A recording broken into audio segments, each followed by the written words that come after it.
মাননীয় সদস্য শফিকুল ইসলাম মাসুদ, পটুয়াখালী 2। মাননীয় স্পিকার, আপনাকে ধন্যবাদ। মাননীয় স্পিকার, আমরা বর্তমান সময়ে আইন শৃঙ্খলা পরিস্থিতিতে উদ্বিগ্নতার সাথে লক্ষ্য করছি যে দিনে দুপুরে অস্ত্র ব্যবহার করে ছিনতাই হচ্ছে। আমরা লক্ষ্য করছি মানুষের ইচ্ছার ভিত্তিতে নির্বাচিত সংসদ সদস্যদের উপরে হামলা হচ্ছে, এমনকি সরকার দলের আইনুল হক সাহেব, এস.এম. জাহাঙ্গীর সাহেব, এমনকি স্বরাষ্ট্রমন্ত্রী মহোদয় যখন বিভিন্ন জায়গায় যাচ্ছেন সেখানে পর্যন্ত তাকে কেন্দ্র করে ভুয়া ভুয়া স্লোগান দেওয়াটাও তো আমরা লক্ষ্য করেছি।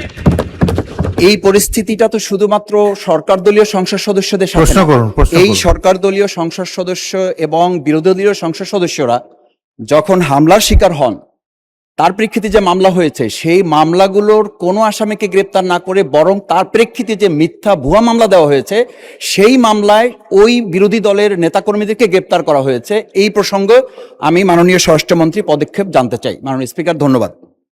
মাননীয় স্বরাষ্ট্রমন্ত্রী। মাননীয় স্পিকার, পয়লা 1 মিনিট একটু আমি অমনোযোগী ছিলাম। কোন প্রসঙ্গে বলছে সেগুলো শুনেছি, কোন ঘটনায় বলেছেন যদি একটু বলতেন। আবার করেন প্রশ্ন, যেটুকু উনি বুঝতে পারেন না ওইটুকু, শুধু ফার্স্ট পার্ট। জি মাননীয় স্পিকার, ধন্যবাদ। আমি প্রথমে বলেছিলাম যে দিনে দুপুরে প্রকাশ্যে অস্ত্র ব্যবহার করে সাধারণ মানুষের, নাগরিকের কাছ থেকে ছিনতাই হচ্ছে, রাহাজানি হচ্ছে, সেই ব্যাপারে বর্তমান স্বরাষ্ট্রমন্ত্রী কি ভূমিকা নিচ্ছেন এবং পরবর্তীতে সরকার দলীয় এমপি সহ বিরোধী দলীয় এমপিদেরকে যে হামলা শিকার হয়েছে, সেই হামলায় যে মামলা হয়েছে সেই মামলার আসামিদেরকে গ্রেপ্তার না করে বরং উল্টো যে মিথ্যা মামলা হয়েছে তার প্রেক্ষিতে সেই আসামিদেরকে গ্রেপ্তার করে যে আইনের শাসনের টোটাল কবর রচনা করা হচ্ছে, এই ব্যাপারে বর্তমান স্বরাষ্ট্রমন্ত্রী পদক্ষেপ জানতে যাচ্ছে। স্বরাষ্ট্রমন্ত্রী। শাহবাগ স্কোয়ারে বক্তৃতা দিয়ে, পার্লামেন্টে বক্তৃতা দিয়ে এক কথা না। প্রথম কথা হচ্ছে নির্ধারিত আমি কাউকে উদ্দেশ্য করে বলি নাই, আমি কাউকে বললেন আমি তো আপনারা কথা বলার সময় কথা বলি নাই। মাননীয় স্পিকার, আমি আপনার শেল্টার চাচ্ছি। মাননীয় বিরোধী দলীয় সদস্যবৃন্দ, আপনারা অনুগ্রহ করে স্বরাষ্ট্রমন্ত্রীর বক্তব্য শুনবেন।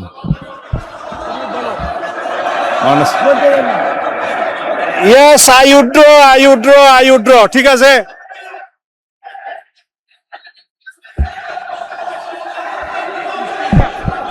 মাননীয় স্পিকার, অনুগ্রহ করে বসুন, স্বরাষ্ট্রমন্ত্রীর বক্তব্য শুনুন। মাননীয় স্পিকার, মাননীয় সদস্যবৃন্দ, অপেক্ষা করুন।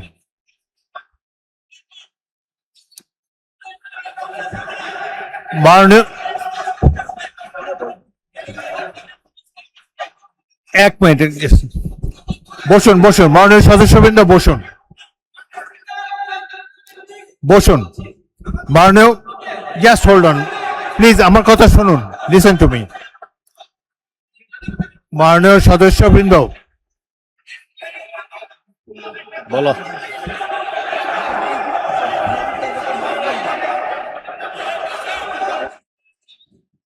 হয়েছে তো, অনেকক্ষণ বলেছেন। এখন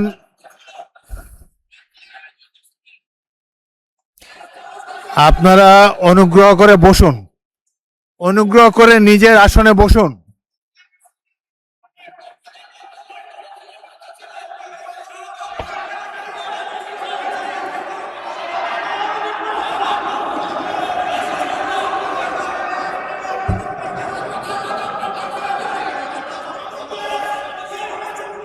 মাননীয় সংসদ সদস্যবৃন্দ, আপনারা অনুগ্রহ করে বসুন। অনুগ্রহ করে নিজ নিজ আসনে বসুন। কথা বলার তো অনেক সুযোগ আপনাদেরকে দিচ্ছি, এইভাবে ঢালাও না বলে মাইকে বললে তো সবাই শুনতে পায়।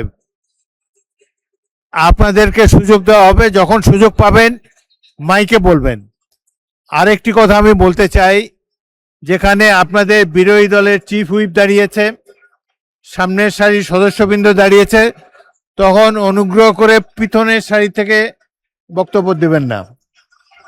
আপনাদের নেতারা কি বলে সেটা শোনার চেষ্টা করবেন। একটু ধৈর্য ধরে অপেক্ষা করুন, প্রচুর সুযোগ আছে আপনাদের জন্য। এই সংসদে বক্তব্য দেওয়ার প্রচুর সুযোগ আছে, আপনারা নিশ্চয়ই লক্ষ্য করেছেন। এটা তো আওয়ামী লীগের আমল না, এখানে আপনারা ইচ্ছা মতো সরকারকে ক্রিটিসাইজ করতে পারছেন।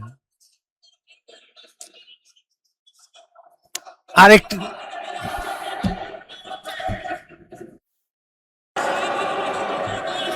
মাননীয় সদস্যবৃন্দ, বসুন প্লিজ, অপেক্ষা করুন,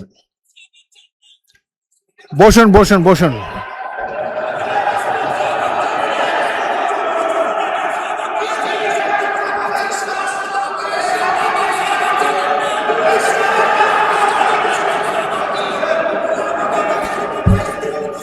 অনুগ্রহ করে নিজের নিজের আসনে বসুন।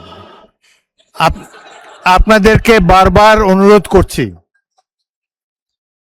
আপনাদেরকে স্পিকারের আসন থেকে বারবার অনুরোধ করা হচ্ছে, অনুগ্রহ করে বসুন। আপনাদের তো উত্তর দেওয়ার সুযোগ পাবেন।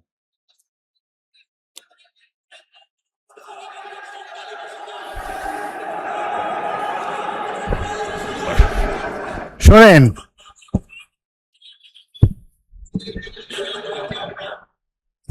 আপনারা স্বরাষ্ট্রমন্ত্রীর উত্তর শুনুন, তারপর যদি প্রয়োজন হয় আপনারা বলতে পারবেন। কিন্তু এই যে স্পিকারের কথা বলার সময় যে জোশটা আপনারা দেখাচ্ছেন, এটা সংসদ পরিপন্থী কাজ। সংসদের রীতিনীতি মেনে কার্যক্রম পরিচালনা করতে হবে। আপনাদের কাছ থেকে আমি সহযোগিতা কামনা করছি। মাননীয় মাননীয় না না না না ঠিক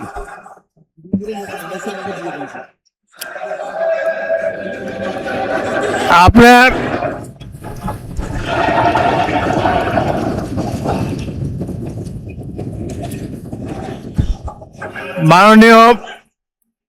মাননীয় স্বরাষ্ট্রমন্ত্রী বক্তব্য দেবেন, তারপর আমি বিরোধী দলের নেতাকে দেব। আপনি বসুন। মাননীয় স্বরাষ্ট্রমন্ত্রী, আপনি বক্তব্য দেন, তারপর আপনি বলবেন। বিরোধী দলের নেতা অপেক্ষা করুন, তার বক্তব্যটা শেষ করুন, তারপর আপনি বলবেন। আপনাকে ফ্লোর দেব।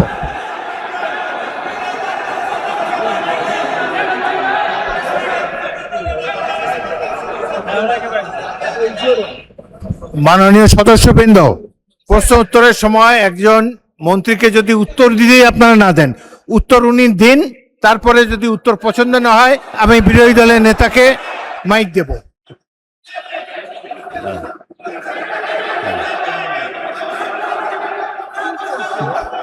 মাননীয় স্বরাষ্ট্রমন্ত্রী, আপনি আমার দিকে তাকিয়ে কথা বলেন। আমি তো কথা বলতে, মানে স্পিকার না, বলেন বলেন।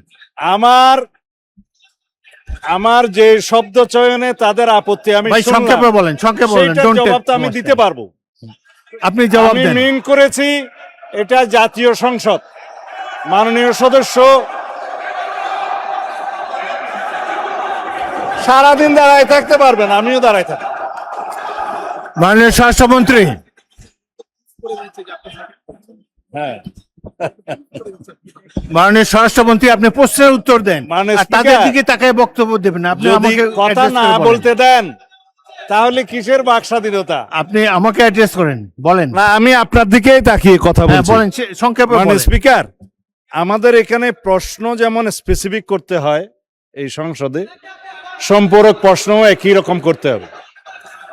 আমি যদি কথা নাই বলতে পারলাম, এটাই যদি ডেমোক্রেসি আপনি হয়, উত্তর দেন, মাননীয় আমি সদস্য কি উত্তর দেন। শুনতাম? কেউ তো শুনছেন। আপনি উত্তর দেন, প্রশ্ন যে করেছে তার তুমি- উত্তর দেন। প্রথমে বলেছেন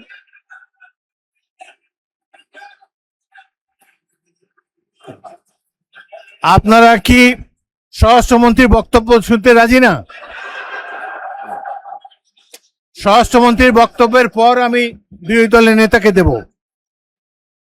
কোথায় চিন্তা হয়েছে বলতে হবে। কোথায় মাননীয় তার সদস্যবৃন্দ, বিরুদ্ধে- আপনারা 2 মিনিট ধৈর্য ধরে অপেক্ষা করুন। আসমানের উপর কথা জুড়ে দিতে হবে না। মাননীয় স্বরাষ্ট্রমন্ত্রী, আপনি জবাব দেন। মানে স্পিকার, নূতন কোথায় বিরোধী দলীয় কোন এমপির মামলায় আসামি গ্রেপ্তার হয় না সেটা স্পেসিফিক প্রশ্ন দরকার। বলেন, তারপর বলেন। এবং কোথায় চিন্তাই হয়েছে আসামি গ্রেপ্তার হয় নাই সেটার স্পেসিফিক বর্ণনা দরকার। শুধু হাওয়াই ভাবে যদি বলা হয়, আমভাবে যদি বলা হয় যে এই সমস্ত হচ্ছে প্রতিকার কি, বিরোধী দল এমপির উপর হামলা হচ্ছে প্রতিকার কি, স্পেসিফিক কোয়েশ্চেন করতে হবে। সেই জন্য বলছি এটা মহান জাতীয় সংসদ, বাইরের বক্তৃতা এখানে চলে না। Okay, ধন্যবাদ। স্পেসিফিক প্রশ্ন করতে হবে, ধন্যবাদ মাননীয় specific স্বরাষ্ট্রমন্ত্রী। উত্তর দিতে হবে। মাননীয় That was my intention. Enough. Thank মাননীয় বিরোধী দলের নেতা।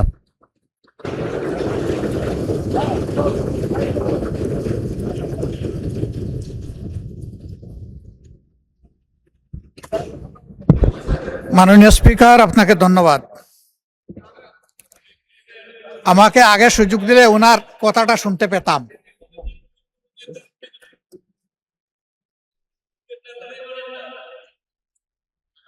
বক্তব্য কি আপনি দিবেন না আমি দেব? মাননীয় স্পিকার, এটা অশোভন, এটা অশোভন। আমার বক্তব্যের সময় যদি এইভাবে কমেন্টস করা হয় তাহলে আমার এখানে দাঁড়ানোর প্রয়োজন নেই। বলেন মাননীয় বিরোধী দল নেতা, বলুন আপনার বক্তব্য বলুন। আপনি মাননীয় স্পিকার, আমি সম্মানিত সংসদ সদস্য এবং স্বরাষ্ট্র মন্ত্রীর প্রতি সম্মান রেখে বলতে চাই, আজকে নতুন করে তিনি এই শব্দগুলো উচ্চারণ করেন নাই। সংসদ অধিবেশন যেদিন থেকে বসা শুরু হয়েছে সেদিন থেকেই তিনি তুচ্ছ তাচ্ছিল্য করে সবাইকে বক্তব্য। উনি নিজেকে কি মনে করেন আমি বুঝতে পারি না। এমনকি তিনি সেই দুঃসাহস এখানে দাঁড়িয়ে তিনি দেখিয়েছেন, তিনি বলেছেন যে এই সংসদে তিনি শিক্ষকের ভূমিকা পালন করবেন। আমরা তার ছাত্র হওয়ার জন্য এখানে আসি নাই। মাননীয় স্পিকার, শিক্ষকতা করতে হলে তিনি একটা ইউনিভার্সিটি খুলুন, ওখানে যার পছন্দ গিয়ে ভর্তি হবে, ওনার লেকচার শুনবে। আজকে একই বক্তব্যে দুইবার উনি অ্যাটাক করে ফেললেন। আমার সঙ্গীরা তো মনে করে, আমি নিজেও মনে করি যে এইটা কালচারাল না, এইটা পার্লামেন্টারিয়ান ফ্যাসিজম। এটা হওয়া উচিত না। উনি এই পল্টন আজকে নতুন করে বলেন নাই, হিট দিয়ে কথা বলেন নাই। আজকে আমি সুস্পষ্টভাবে দায়িত্ব নিয়ে বলছি, এই পার্লামেন্টের সৌন্দর্য বিধানের জন্য উনাকে দুঃখ প্রকাশ করতে হবে এবং উনার বক্তব্য সংসদের এই কার্যপ্রণালী থেকে এক্সপাঞ্জ করতে হবে। যদি এইটুকু করে আমরা বসবো, না হইলে এখানে বসা অপমান নিয়ে আমাদের এখানে বসার কোনো প্রশ্নই উঠে না। মানে আপনাকে ধন্যবাদ। মাননীয় সদস্যবৃন্দ, জাতীয় সংসদ জনগণের আশা আকাঙ্ক্ষা প্রতিফলন করার জন্য সবাই আমরা দায়িত্ব পালন করছি। সংসদ দেশের গর্ব, জনগণের প্রতিষ্ঠান, হাউস অব দি পিপল। এই প্রতিষ্ঠান পরিচালিত হয় কিছু আইন কানুন রীতি নীতি অনুসারে। বিশেষ করে রুলস অফ প্রসিডিওর যদি ফলো করা না হয় তাহলে সংসদ কার্যকর থাকে না। আমি গভীর দুঃখের সাথে লক্ষ্য করছি যে ক্রমেই কিছু কিছু সদস্যের মধ্যে আমি অসহিষ্ণুতা লক্ষ্য করছি। জাতীয় সংসদ 5 বছরের জন্য নির্বাচিত হয়েছে। এখানে প্রত্যেকেরই কথা বলার স্বাধীনতা আছে। আপনারা সরকারি দলকে, বিরোধী দলের যেটা দায়িত্ব, সরকারের নানা ধরনের ত্রুটি বিচ্যুতি সম্পর্কে আপনারা সঠিকভাবে বক্তব্য রাখছেন, আরও ভবিষ্যতে রাখতে পারবেন। কিন্তু একজন মন্ত্রীকে তার বক্তব্য তো শেষ করতে দিতে হবে। একজন মন্ত্রী তার বক্তব্য শেষ করার পরে আবার আপনারা দাঁড়ালে আমি পয়েন্ট অফ অর্ডারও দিতে পারি, পরবর্তী প্রশ্ন উত্তর পর্ব তো জারি রয়েছে। সুতরাং কথা বলার সুযোগ এবং স্বাধীনতা আপনাদের রয়েছে। কিন্তু আমি দেখলাম যে বিরোধী দলের নেতা দাঁড়ালো, পিছন থেকে বেশ কয়েকজন দাঁড়িয়ে, তাদেরকে বসানোই যায় না। সংসদে তো কথা বলার জায়গা, কথার মাধ্যমে, যুক্তির মাধ্যমে অপর পক্ষের বক্তব্যকে খণ্ডন করা যাবে। তো আজকে যে কথা মাননীয় বিরোধী দলের নেতা বলেছেন সেটি আমি পরীক্ষা করে দেখব। যদি অসংসদীয় কিছু থাকে তাহলে সেটাকে এক্সপাঞ্জ করা হবে, কিন্তু কথা বলার স্বাধীনতা হরণ করবেন না। আপনারা যে কজন আছেন তার 2 গুণ 3 গুণ এই পাশে আছে। সুতরাং শব্দ করে বিচারের বাণীকে স্তব্ধ করা যাবে না। আমাকে সংসদ পরিচালনা করতে দিন। আমি আমার জ্ঞান বুদ্ধিমতো নিরপেক্ষভাবেই সংসদ পরিচালনা করার চেষ্টা করছি এবং আপনাদের সকলের চেয়ে অনেক অনেক বছর, 40 বছর এই সংসদে আছি। অতীতের সংসদগুলোর অনেক খারাপ রেকর্ড আছে। এই সংসদে, বাংলাদেশের সংসদে স্পিকারকে হত্যা পর্যন্ত করা হয়েছে। সুতরাং অতীতের দিক থেকে তাকিয়ে আমি তো মনে করি একটি ভালো সংসদ আমরা পেয়েছি, জনগণের সঠিক নির্বাচনের মাধ্যমেই পেয়েছি। আপনারা উভয় পক্ষকে আমি ধৈর্য ধারণ করার জন্য অনুরোধ জানাবো। এখন প্রশ্নোত্তর পর্ব শেষ হয়েছে। আসরের নামাজের জন্য কতক্ষণ আছে টাইম?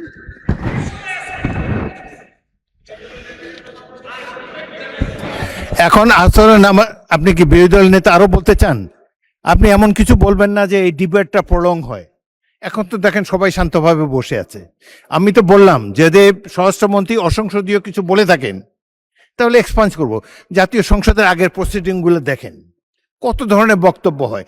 আমি আশা করব যুক্তি নির্ভর এবং অপর পক্ষের প্রতি সম্মান রেখে বক্তব্য সবাই রাখবেন।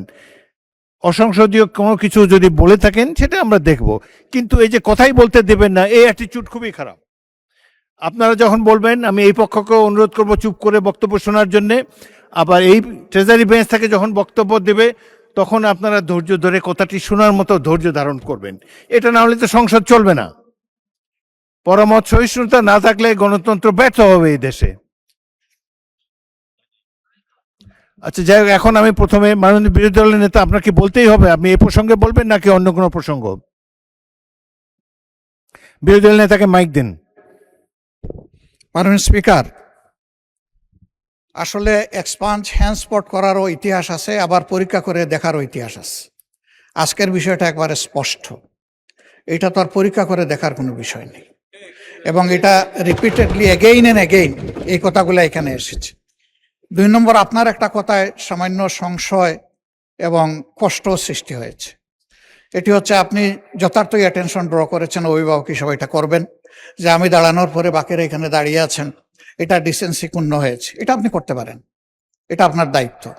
কিন্তু সেই সাথে শেষের দিকে কনক্লুশনে গিয়ে একটু বললেন যে এই দিকের চাইতে ওই দিকে 3 গুণ আছেন। এটা তো ভালো লাগলো না মাননীয় স্পিকার। আমি কোনো গুণে বিভক্ত, এই সংসদকে কোনো গুণে বিভক্ত করার পক্ষে নই।